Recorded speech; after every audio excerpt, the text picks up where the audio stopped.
गेल्या 2 दिवसांपासून सुरू असलेल्या जोरदार पावसामुळे हदगाव तालुक्यात मोठी परिस्थिती निर्माण झाली आहे। काल रात्री अचानक झालेल्या ढगफुटी सदृश्य पावसामुळे आमगव्हाण गावात काय घडलं जाणून घेऊया। नांदेड जिल्ह्यात गेल्या 2 दिवसांपासून मुसळधार पाऊस सुरू आहे।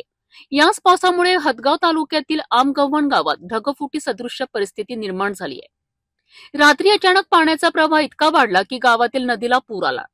पाण्याचा वेग इतका जास्त होता की गावातील अनेक घरांमध्ये पाणी शिरले। यामुळे नागरिकांमध्ये भीतीचं वातावरण पसरलं होतं।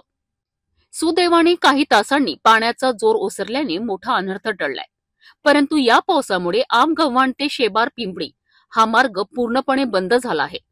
प्रशासनाने तातडीने मदत कार्य सुरू केले असून परिस्थिती नियंत्रणात आणण्याकरिता प्रयत्न सुरू आहेत।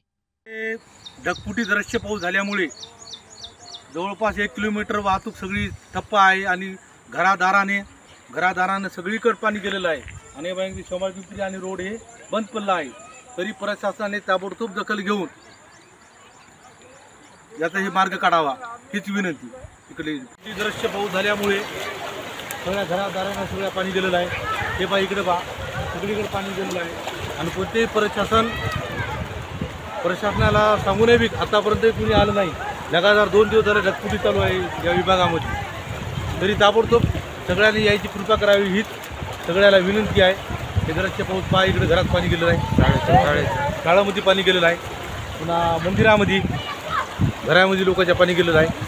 शाळा भुललेली आहे। प्रशासनानं दखल घ्यावी। प्रत्येकाच्या घरामध्ये पाणी गेलं ते तिकडे माणसं अडकलेली आहेत। मंदिर पाण्याखाली गेलं, इकडे शाळा पाण्याखाली गेली।